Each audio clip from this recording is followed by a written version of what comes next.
হানাফি, শাফিঈ, মালিকি, হাম্বলি চার মাযহাবের মানুষ সকলেই আহলে সুন্নাত ওয়াল জামাতের অন্তর্ভুক্ত। বলুন সুবহানাল্লাহ।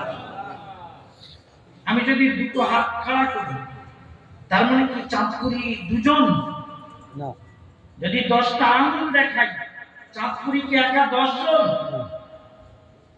যারা রাসূলুল্লাহ সাল্লাল্লাহু আলাইহি সাল্লামের সুন্নাত এবং জামাতে সাহাবাকে সামনে রেখে চলেছেন তারা হানাফি, শাফি, মালিকি, হাম্বলি। মাযহাব চারটি হওয়ার কারণ হলো আয়াত বোঝা বা হাদিস বোঝার তারতম্য। সবারই দৃষ্টিভঙ্গি এক। রাসূল সাল্লাল্লাহু আলাইহি সাল্লামের সুন্নাত, জামাতে সাহাবার তরিকা, এই সামনে রেখে চার মাযহাব চলেছে। অতএব চার মাযহাবের সকলেই আহলে সুন্নাত ওয়াল জামাতের অন্তর্ভুক্ত। এজন্যই আবার বলছি, এজন্যই দেখবেন কোন হানাফি স্টেজে উঠে কিংবা কিতাবে লিখে শাফিঈকে বাহাসের চ্যালেঞ্জ ছড়ে না। কোন শাফিঈ হানাফিকে বলে না যে তোদের নামাজ হচ্ছে না। কোন হাম্বলি মালিকিকে বলে না তোরা বেদাতি। কোন মালিকি হাম্বলিকে বলে না যে তোদের পিছনে নামাজ পড়বো না। কোথাও নেই। আর 1400 বছর যাবত একই তরিকাতে চার মাযহাব চলছে। হানাফিরা শাফিদের পিছনে, শাফিরা মালিকিদের পিছনে, মালিকিরা হাম্বলিদের পিছনে, হাম্বলিরা হানাফিদের পিছনে নামাজ পড়ছে। এতে কারো কখনো কোনো দ্বিধাদ্বন্দ্ব হয়নি। কেন? সকলেরই দৃষ্টিভঙ্গি একই, নবী সাল্লাল্লাহু আলাইহি সাল্লামের সুন্নাত এবং জামাতে সাহাবার তরিকা তাদের সামনে। এর মোকাবেলায়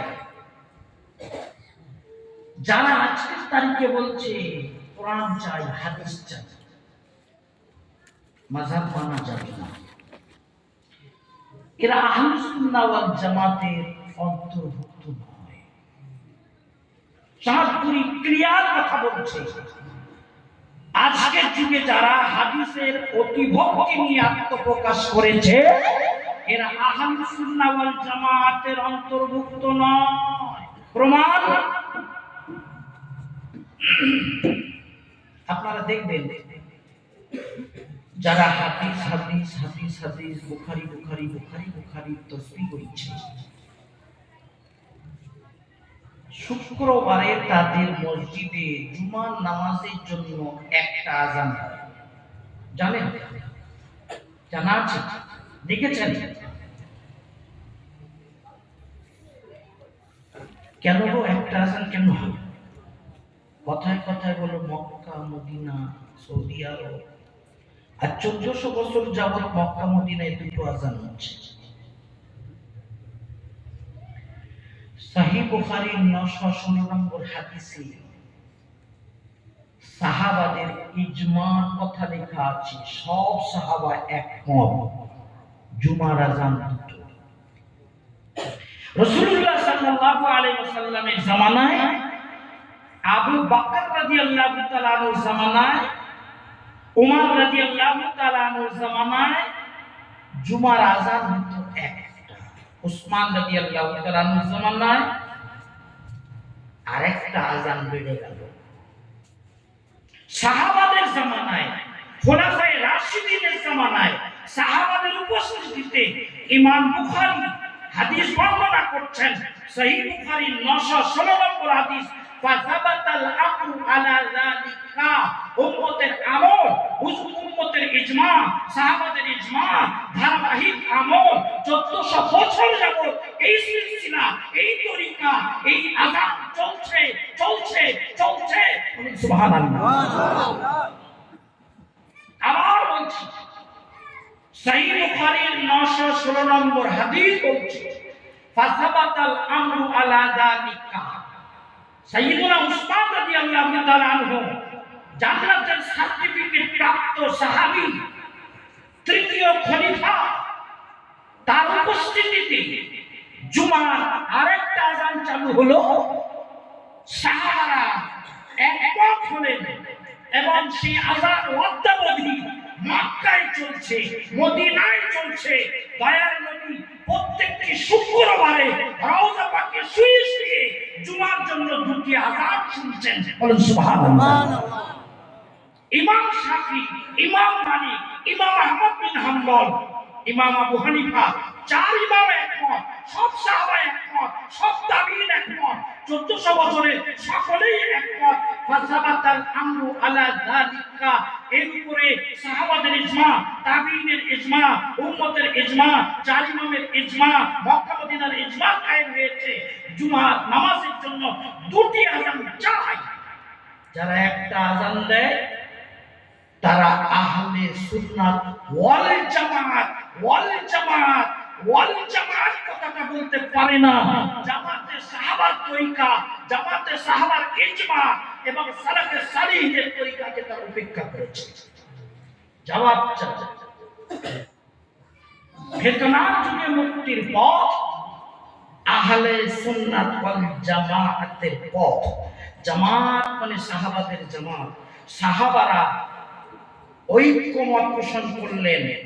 সহিহ বুখারীর 916 নম্বর হাদিস বলছে, ফাসাবাতাল আমরু আলা যালিকা, এই আমলের উপরে উম্মতের ধারাবাহিক আমল চলছে।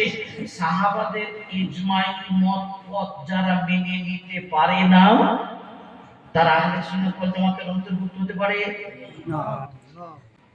আর কি চান? কত লম্বা আওয়াজ শুনবেন।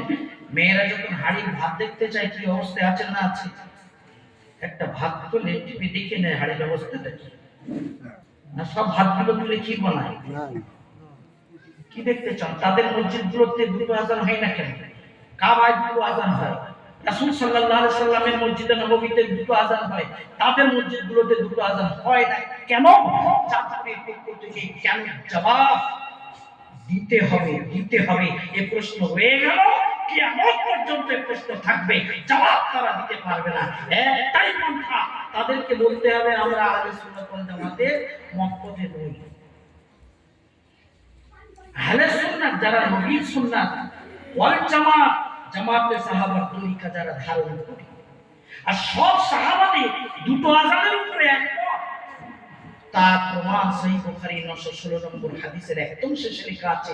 বাংলায় যারা হাদিস দেখেন দেখবেন, সার্চ করে দেখে হাদিসে লেখা আছে যে তারপর থেকে অদ্যাবধি উম্মতের ধারাবাহিক আমল এটাই চলছে, দুটো আযান চাই, একটা আযান নয়। রাসূল সাল্লাল্লাহু আলাইহি সাল্লাম বলেন, মান আলাইহি ওয়া আসহাবি, আমি নবীর সুন্নতের উপরে আছি, আমার সাহাবারা যে তরিকার উপরে আছে, যারা আমার সুন্নাত আর আমার জামাতের সাহাবার তরিকা ধারণ করবে তারা জান্নাতি, বাদ বাকি সব জাহান্নামী। সাবধান, আপনারা তাদেরকে প্রশ্ন করবেন, চাঁদপুরের পক্ষ থেকে প্রশ্ন করবেন যে আপনাদের মসজিদগুলিতে দুটো আযান হয় না কেন? সহিহ বুখারী 916 নম্বর হাদিসটা দেখেন না, ওটা হয় না কেন? শুধু হাত ঝাড়া দিলেই, শুধু জোরে আমিন বললে, শুধু বুকের উপরে হাত বাঁধলেই জান্নাত পাওয়া যাবে, কে বলবে? মতভেদী মাসালা তার একটা দিক। বুকে বাঁধবেন না, নাভি নিচে বাঁধবেন, জোরে বলবেন না আস্তে বলবেন, রাফিয়াদাইন করবেন কি করবেন না, পরের বলবেন। সাহাবারা যে বিষয়ে একমত, চার ইমাম যে বিষয়ে একমত, 1400 বছরের উম্মত যে বিষয়ে একমত, 1400 বছর যাবত কাবায় যে আমলটা চলছে, মসজিদে নববীতে যে আমলটা চলছে, আপনাদের মসজিদে সে আমল কেন চলে না? সহিহ বুখারী 916 নম্বর হাদিস যে আমল সম্পর্কে বলছে, এটা উম্মতের ধারাবাহিক আমল, এর উপরে উম্মতের ইজমা, এটাই হচ্ছে উসমান রাদিয়াল্লাহু তাআলা জামানা থেকে ওয়াদাবদি চলার পথ। সেই পথ ছেড়ে গিয়ে গলিপথে আপনারা চলেন কেন? এই কেনটা আপনারা তাদেরকে জিজ্ঞেস করবেন চাঁদপুরের পক্ষ থেকে। নম্বর 2, হাড়ির আরেকটা ভাগ তুলছি। দেখবেন শুক্রবারে খুতবা দিচ্ছি, তো বাঙালিদের সামনে খুতবায় বাংলা হচ্ছে, বাংলায়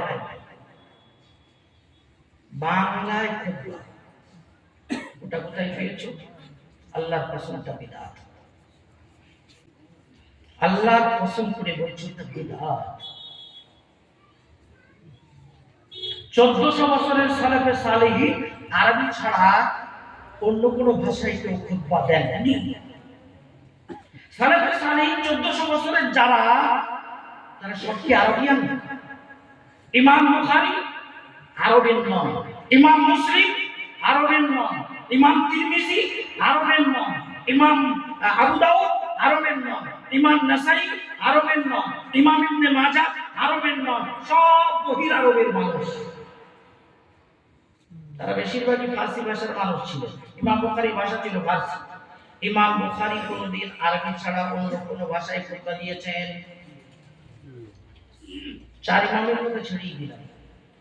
1400 বছরের সালাফে সালেহীনের কেউ কোনদিন আরবি ছাড়া অন্য কোনো ভাষায় খুতবা দিয়েছেন?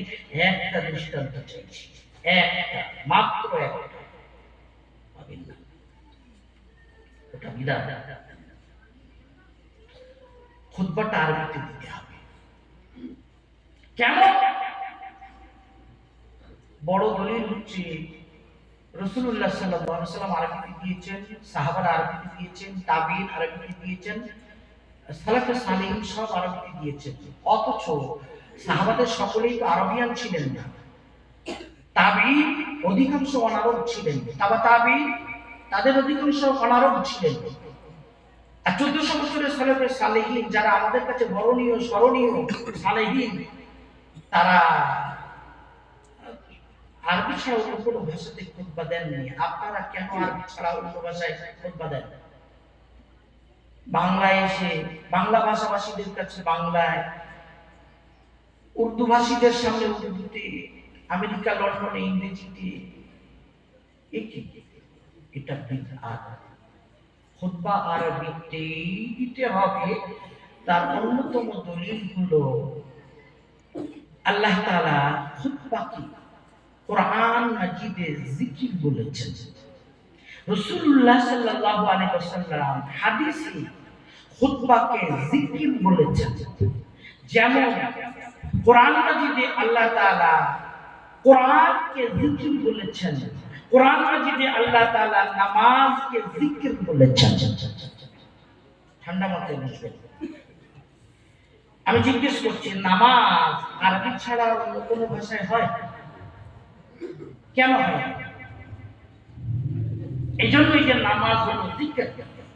ইন্না সালাতা তানহা আনিল ফাহশাই ওয়াল মুনকার ওয়া লাযিকরুল্লাহি আকবার।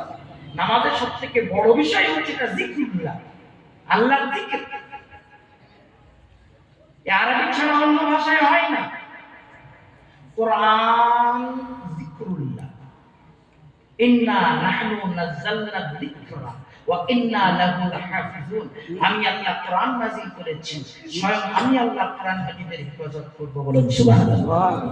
এই আয়াতে সূরা হিজরের 9 নম্বর আয়াত আল্লাহ কোরআনকে জিকির বলছেন, ইন্না নাহনু নাযালনা যিকরা, ও জিকিরটা আমি নাযিল করেছি, কোরআনটা আমি নাযিল করেছি। কোরআনটা আল্লাহ জিকির বলেছেন। কোরআন আরবি ছাড়া হয়? যদি বাংলায় লেখা থাকে ওটা